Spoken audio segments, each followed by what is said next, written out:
Good day mga kapamlat! So welcome dito sa Gumaka, Quezon kung saan maglo-locate po ako ng isang property along National Road, and then siya po ay merong lawak or sukat na 10 hectares. Ayan, nandito po ngayon tayo sa may pinakabungad na ni property. Pero mamaya, paglabas natin, papakita ko rin po naman sa inyo yung pinaka-road niya. Ano po? So ikot-ikot muna tayo dito sa may pinaka-loob. Ayan, so ang ganda ng view.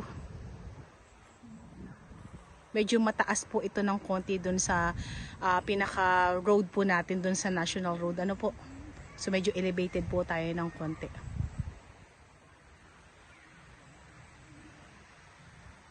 Yan, ikot na tayo. Pero po syempre, paki-like, paki-share and subscribe sa ating YouTube channel. And then kung sakali po magustuhan nyo po si property, message nyo po kami sa aming WhatsApp and Viber na nasa taas po ng inyong screen. So yan, medyo marami po tayong i-offer na property this week. Kaya po, abang-abang po kayo. Ano po, baka sakali po isa sa mga i-upload namin ay magustuhan nyo. So medyo hindi na ako busy ngayon dun sa ating mga documents. So marami na tayong title na i-release. Kaya tuloy-tuloy po yung pagbablog natin this week. So abang po kayo lagi. Ano po, so let's go. Ikot na tayo. Yan. So, meron tayong mga ilang hardwood dito sa may pinakabungad ni property.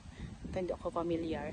Pero si property po, napansin ko, meron na po tayong fence. So, may bakod na po si property. And then, meron siyang 1, 2, 3, 4, 5 layer po na barbed wire. So, hindi tayo maliligaw. Ano po?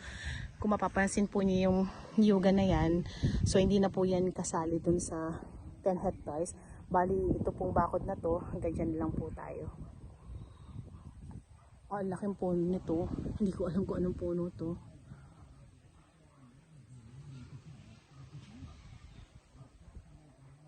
So, kagaya ng nasabi ko, medyo elevated tayo dun sa pinaka-national road natin. Kaya, ayan, ang ganda ng view.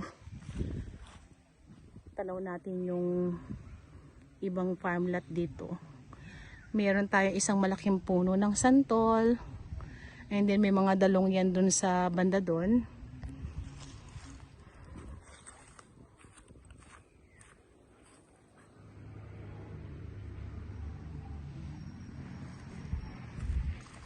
Yan, lakad tayo. Punta tayo dun sa mga kasama ko, nag-iikot na sila.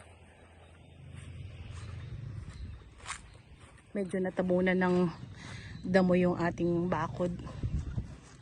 Kailangan ng konting linis. So yung mga niyog po natin ay medyo may kataasan na yung iba. Ano po?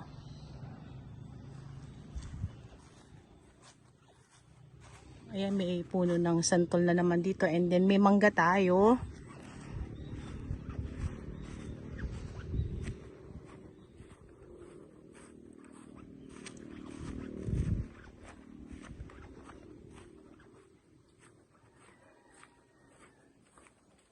Marami din tayong puno ng saging. So hindi pa natin natatanong yung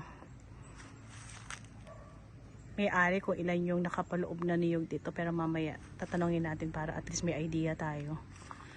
So meron tayo agad sa 2, 3, 4 na puno ng malalaking santol dito lang sa may pinakabungad ni property.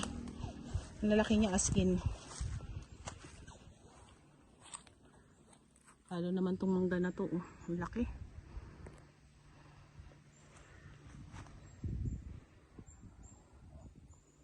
So kagandahan ni property, along National Road tayo.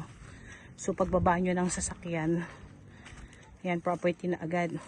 And then kagandahan din dito, nandito na yung mga bus na magdadaan. So kung gusto nyo mag-travel sa Manila, ayan, labas lang kayo ng property. May mga dumadaan na bus dyan.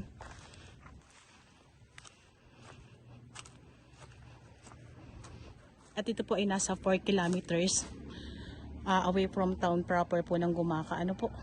So medyo malapit-lapit tayo.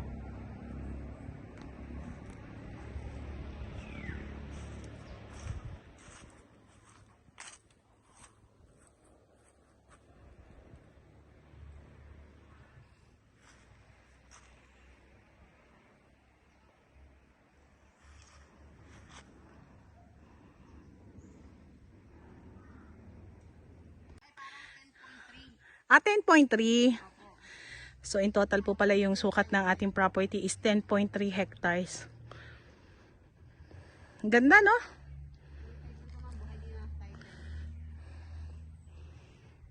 So yung pagitan po natin dun sa kabilang property is mahogany. So matatanaw nyo naman yan. Hindi tayo maliligaw.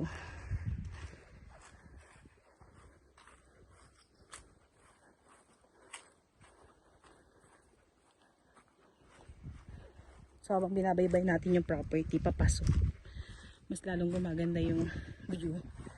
At mas lalong nakikita natin yung karamihan ng tanim dito sa may bandang likuran. So ayan, may mga bagong tanim na niyog. Dun sa bungad, medyo may kataasan na yung mga niyog doon. Pero dito sa may likod, yan mga bagong tanim pa lang siya. So may pambawi naman. And then may napansin akong ilang puno ng langka.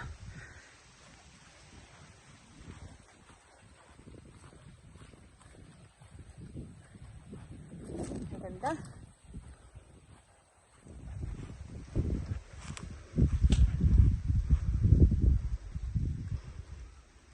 Ang daming tanim dito sa may bandang likod. So si property po ay may frontage ng halos nasa 70 meters doon sa ating pinaka national road. Ano po? So meaning po, medyo maiksi lang po yung ating frontage. But then, kaya-kaya naman po ipasok yung sasakyan kasi dun sa bungad ng part ng ating 10.3 hectares is kapantayan po iyon from the road. So meron po silang ginawang hagdan dun sa may parting gilid para po at least kung pupunta kayo kay property, hindi na po kayo mahihirapan kasi meron na dong mga bricks na hagdan. So hindi tayo mapuputikan kung sakali pong naulan. Ano po. Pero kahit naman po medyo mataas po tayo from the road, may part po na pwedeng pagpasukan ng sasakyan. Mamaya papakita ko po sa inyo. Medyo malawak din po yun at meron pong bahay doon na nakatayo. So, pwede rin pong doon po kayo magtayo ng bahay and then yung pinakalikod nyo, ito nga po, itong iniikutan natin, ayan, farm. So, sa harap, pwede kayo mag-business. Ayan, tayuan ng bahay.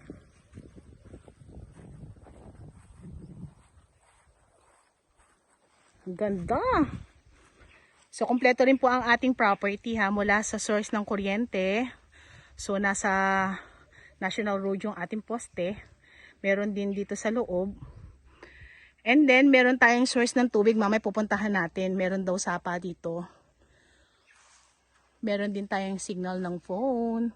So, kompletong-kompleto po ang ating property. Ayan, may kabayo pa dito. So, yung kabuuan ng niyog natin, nasa 2,000 kapuno. Pera po yung mga bagong tanim. Ano po? So, medyo marami-rami. Ayan, ganito kaganda yung view. And then, kagandahan din dito sa part na to. Yung damo niya, calabaw grass lang. So, medyo madaling linisin.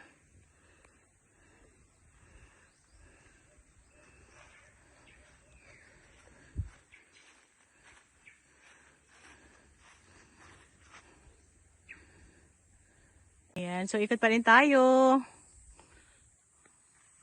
Yung property nga po pala natin ay katabi po or kaboundaryhan po niya ay yung property po ng ating governor, si Miss Helen Tanano po. So, ayan. Pero kagandahan naman, si owner po is nagpabakod naman, so hindi tayo malilito. Kita natin kung alin yung pinakahangganan natin.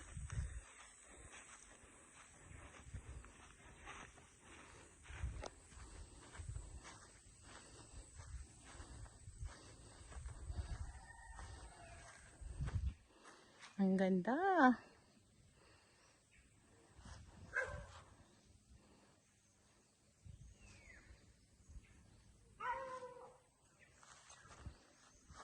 Ayan, so may line din tayo ng kuryente rito. Kung gusto natin magpa-ilaw or mag-tap dito sa bandang likod, ayan, pwede rin naman dito tayo magkuha ng source ng kuryente kasi meron tayo dito sa likuran. Pwera pa po yung nasa harapan natin. Si property po ay TCT title and then buhay po ang ating seller.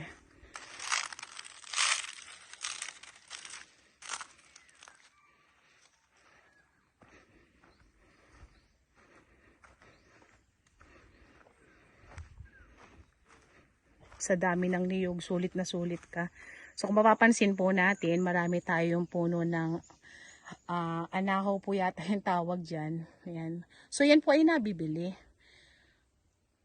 Kanina may mga nakasalubong po kami mga apat na lalaki na may bitbit na sako. So ang mga nakalagay po pala sa sako ay mga anahaw. So binibili daw po iyon ng 5 pesos ang isa.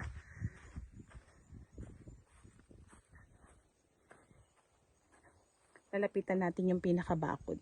So ito po ay pag-aari po ng ating governor. Ano po? May bakod naman yun kaya hindi tayo malilito. Yung ganda. Carabao grass lang yung pinakadamo nito. Ang dami rin natin puno ng kawayan dito. Ayan o.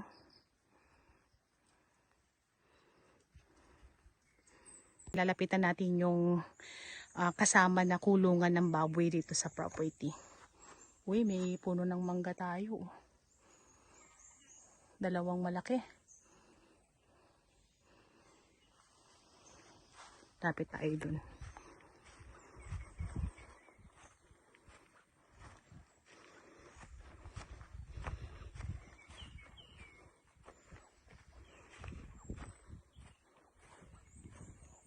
So, parang i-renovate na lang natin yung bubong. May laman? May laman. So, lapit tayo. May laman pa siyang baboy. And then, yung pinakakulungan niya ay meron tayong 9 slots dito. Ayan. And then, kagandahan, may water pump na dito. Ayan po siya, sa may banda dun.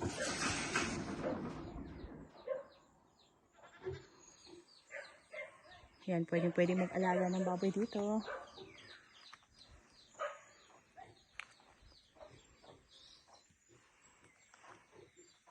Ganda.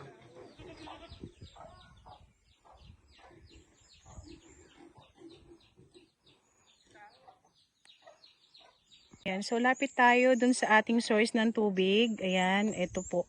Kaya may tulay yan kasi meron dyan pinakasapa. So, para makatuwid lang tayo. Ano po?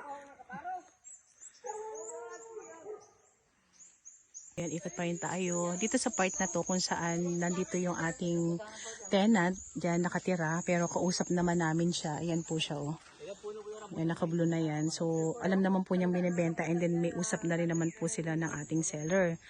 Ayan, medyo maraming tanim dito. Ayan, meron tayong puno ng rambutan. Ito sa harapan. Meron tayong lukban. Mangga, ayan. Ayan, rambutan,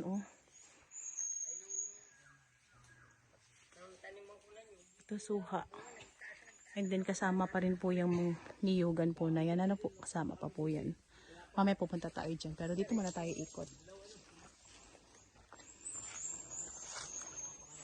Ang daming kawayan dito. Sa part na yan. Dami.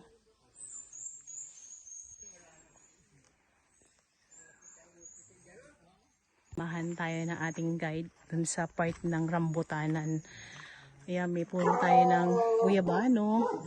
And then sa dami ng puno ng kawayan natin, pwede po tayong gumawa ng kubo or magbakod. Ang dami. Makikiraan po!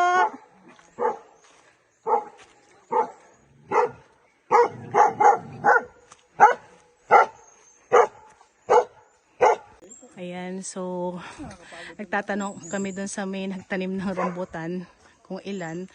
So estimated po niya 300 pero namatay na daw yung iba. So ito yung part ng napakaraming rambutan. Ayan. May santol pa dun, Ang kawayan natin, ang dami,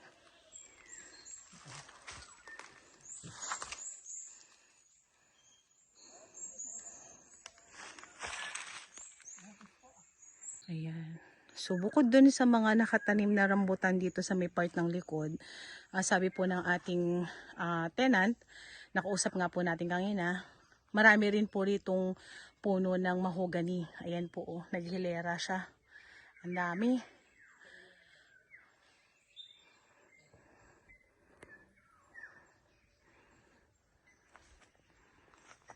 Kung na-amaze tayo dun sa part ng niyugan ni 10 hectares, ay mas ma-amaze po kayo dito sa sa rambutanan dito sa may part ng likod.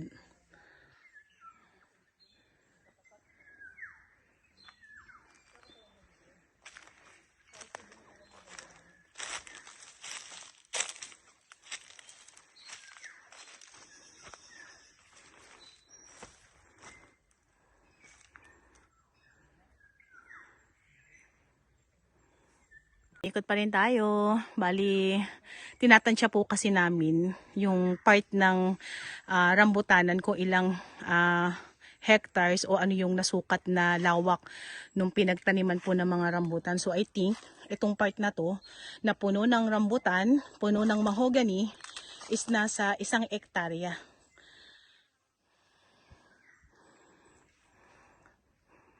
Hindi ko na maikot yung ibang part. Pero in total ang ganda.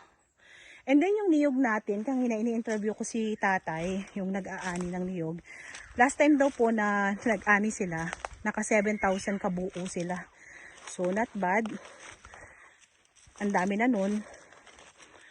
Kaya meron tayong sure return income sa ating property, kung saan marami tayong niyog and then rambutan.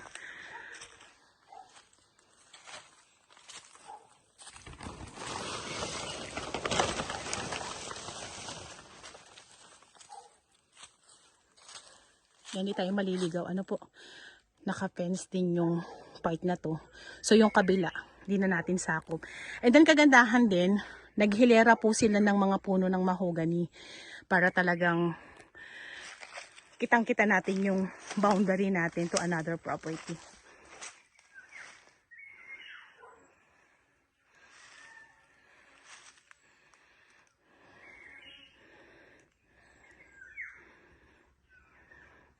Ang ganda. Medyo masukal lang pero goods na goods po ang ating property. Pagdating sa tanim, panalo tayo dito. And then kagandahan, ulitin ko lang, so walang kahirap-hirap. National road naman po ito, so hindi tayo hihiraping puntahan.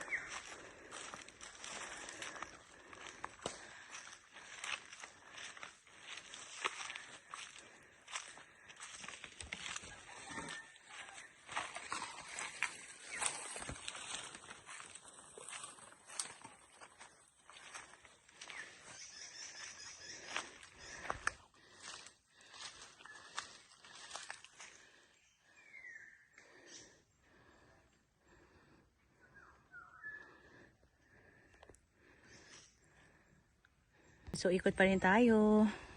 So doon tayo galing sa may rambutanan. And then yung mahogany and then yung mga kawayan, ayan pa rin po.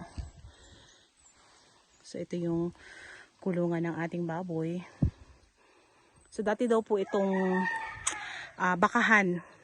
So maraming baka rito, maraming kambing, kaya daw po binakura nila. So buhat po nung namatay yung ating asawa ng ating seller, so gusto po nila ay ibenta na lang. So yun yung napagdesisyonan po nung kanyang mga anak and then yung ating owner po. Ano po, hindi na rin nila masyadong maasikaso. Pero in total ang ganda po ng property. Kung kayo po ay magta-travel po Manila at kayo po ay pupunta rito sa 10 hectares kung saan dito nga po ito located sa Pumaca, Quezon, kayo po ay magta-travel ng halos nasa 4 hours and a half para makarating po kayo rito kay property. Ayan, lakad tayo. Bali papalabas na tayo ng property para papakita ko naman po sa inyo yung pinaka-road niya. And then yung sinasabi ko na pwedeng pagtayuan ng bahay doon sa harap ng National Road para at least kung gusto niyo mag-business, ayan, pwede po doon. Ano po? So So let's go. Labas na tayo.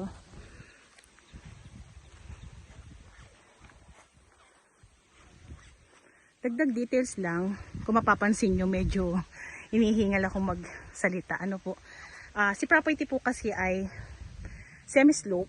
So may part na talagang medyo paakyat ka ng konti. So doon kasi kami nag-start doon sa may pinaka likuran. So parang nangyari sa akin, aakyat ako para makita ko yung pinakagitna ni property. Ano po? So medyo hingal tayo ng konti. Pero hindi naman ganun kahirap. Kasi may part naman katulad nung rambutanan. Hindi naman siya ganun kahirap ikutin. So itong part na to, yan, pag nandito ka na sa part ng gitna, so relax na yung lakad natin. Pero doon kasi ako galing doon sa baba yun. Yung babuyan, so medyo umakyat ng konti, kaya yan. So tanaw na natin yung pinaka overlooking. So relax na ulit yung pag-iikot natin. Hindi na tayo hingal. Ganun lang naman po yung ginawa namin pag ikot kay property. So may konting ano lang, hingal, pero good naman po kasi exercise din naman. At ang kagandahan dito sa ganitong klaseng tayo ng lupa, hindi siya na istakan ng tubig.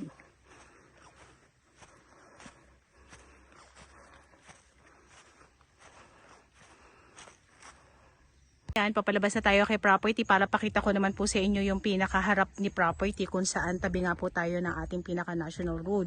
Pero bago tayo lumabas, kanina hindi ko alam kung ano yung mga hardwood na nakikita ko rito sa may pinakabungad. So sabi ng ating guide, puro nara pala yan. So yan ay nasa 7 piraso. Medyo may kalakihan na rin po. Ano po?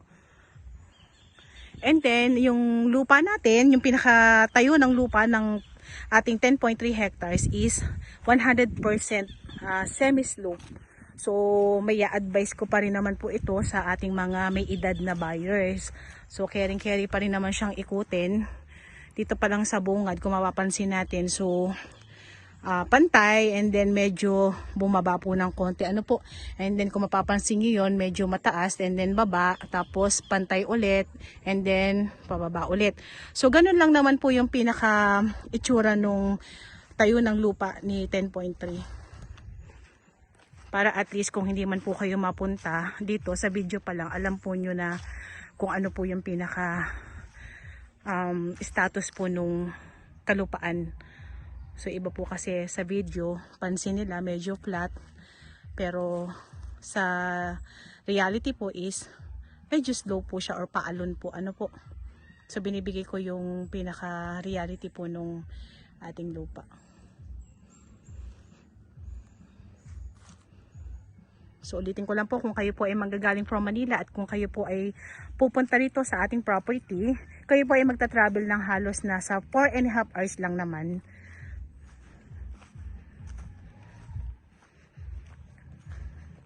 So sasagutin po ng ating seller ang ating capital gain tax.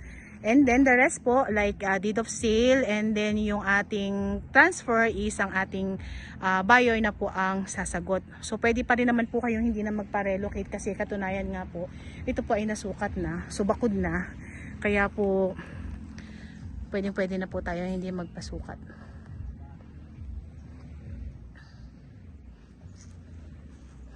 And labas tayo para makita nyo yung pinakaharap.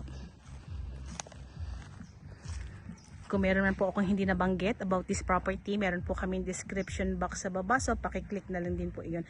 So pwede nyo rin naman po kami i-message sa aming WhatsApp and Viber, ayan, para sa ibang katanungan. And sa mga buyers po natin na naghahanap po ng mga lote dito sa Quezon, kung wala pa po tayong malaking budget, so meron po tayong mga available subdivided lots doon po sa ating Tagkawayan, Quezon, and then sa Lopez din po. Ano po? So meron pa rin naman po tayong mga pahulugang farm. Ayan, open pa rin po tayo dyan. Yan, sako pa rin po yan, oh. Dami. So, kagaya na nasabi ko kanina, tayo po ay medyo elevated po dun sa ating pinaka-national road. So, tayo po ay papunta na dun sa may pinakaharapan ni property. So, pababa po tayo ng konti. Ano po? Bababa tayo. Kanina kasi doon kami dumaan sa may hagdan. So dito naman ako dadaan sa walang hagdan. Yan, nadidinig na natin yung mga ugong ng sasakyan. So ayan na sila sa baba.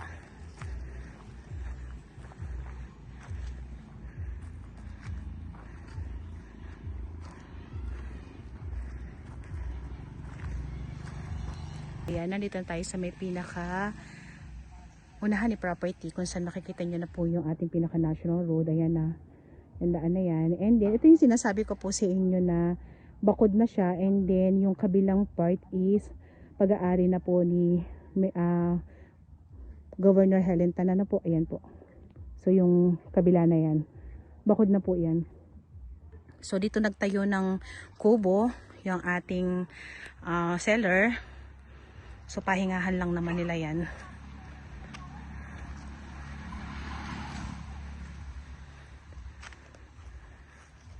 May malaking puno ng mangga.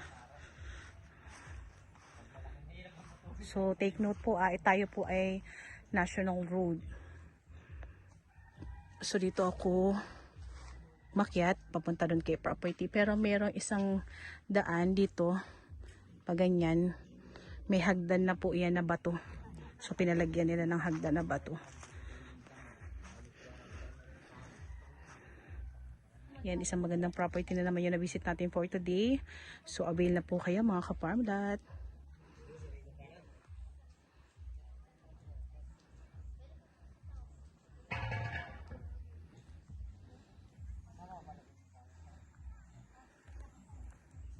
So labas tayo para mas makita natin yung pinaka national road. Tayo po ay may malapit na school dito. Ano po? Ayan o, pakita natin. Kaya pwede kayo magtayo rito ng negosyo. Ayan po. School na po yung may mga ano na yan, signboard. Yan. So ito po yung papalabas ng ating diversion road papuntang town proper ng Lopez, and then papuntang town proper po ng Kumaka. So ito naman yung way na papuntang Pitogo na. Yan.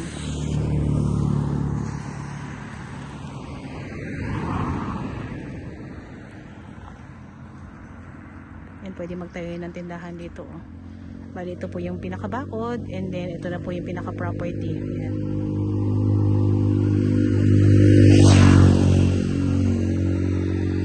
So yan po, isang magandang property na naman yung na-visit natin for today. So thank you for watching.